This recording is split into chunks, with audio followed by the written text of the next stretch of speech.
Hello, it's the big man, and we're doing physics today. One topic that we're just going to go into right now is super basic, and it's just how do you read a position time graph. A lot of this is going to be covered in some of the other videos that I do and that I've shown, but this is super basic, intro-level stuff. How do you read a position time graph? So let's just jump right in here, and I guess I should have picked a color ahead of time, but oh well. So I've got a position time graph, and I haven't put any numbers or any labels on or anything like that, but I just want to talk about the information I can grab just from looking at this itself.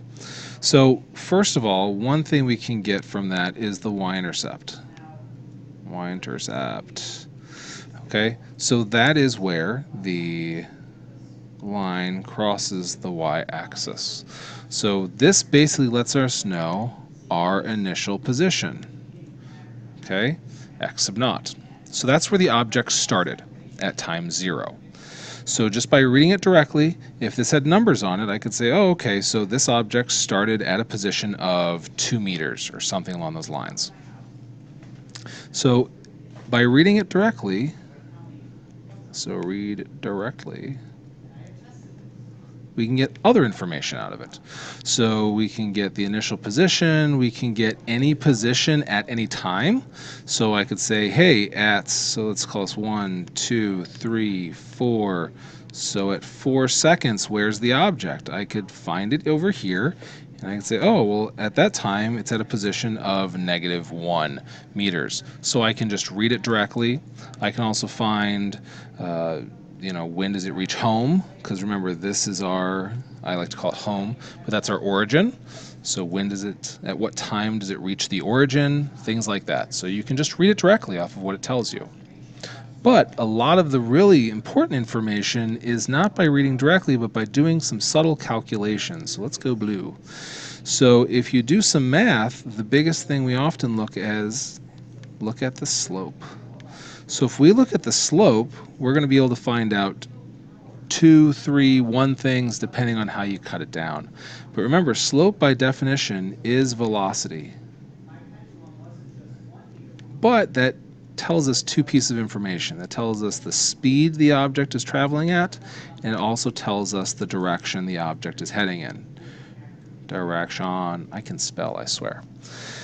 So if we look, if I did the slope of this, all right, so I could calculate the slope. If you ever have to do this manually, I recommend picking 2 easily readable points, but you get your rise and your run.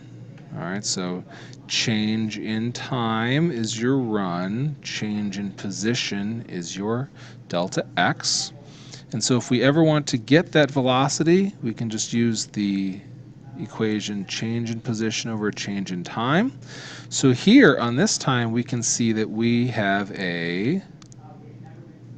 for this situation we have a negative slope, right? We're heading down, so the blue is going to be a negative slope. So we are heading in the negative direction. We are heading towards 0, and then we're going to head away from 0 over time. If I had a second line on here, so let's just put a second line on here, I call you orange. All right, let's say we had a second line. That second line looked like this. Then that would have a positive slope. So this has a positive slope. That's a P. What am I doing here? Positive slope. Okay, so this is just heading in the positive direction. It does not mean it's getting faster. Okay, that is the biggest mistake students make, is they'll often attribute a positive slope to becoming faster, and they'll attribute a negative slope to going slower. But in both of these situations, we only have one slope. So that means over the entire duration of its motion, the object is only traveling at one speed. It only has one velocity. So don't make that mistake.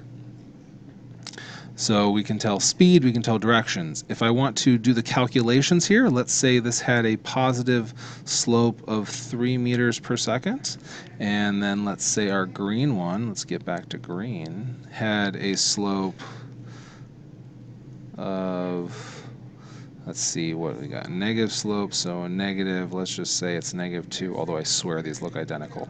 This is why you plan ahead, I guess. So let's say that has a slope of -2 meters per second. Then we can determine speed by just looking at the numerical value. We don't care about the positive or the negative. We would say that this, bless you, we would say that this orange line is going in the positive direction, but we don't care if we're just talking about speed because it's got a 3. And then this is going in the negative direction, but again, we don't care. We just care about the 2. So if we're talking about speed, all we care about is the number value. So if you ever get a question like, well, which one of these lines is traveling faster? Then you only care about which has the greater numerical value. Positive or negative does not play a role.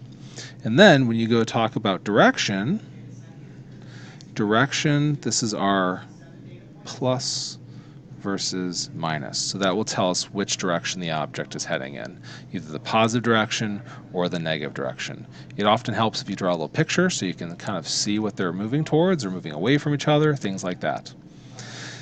Another very common mistake is what would happen when these two were to meet, that point right here, okay?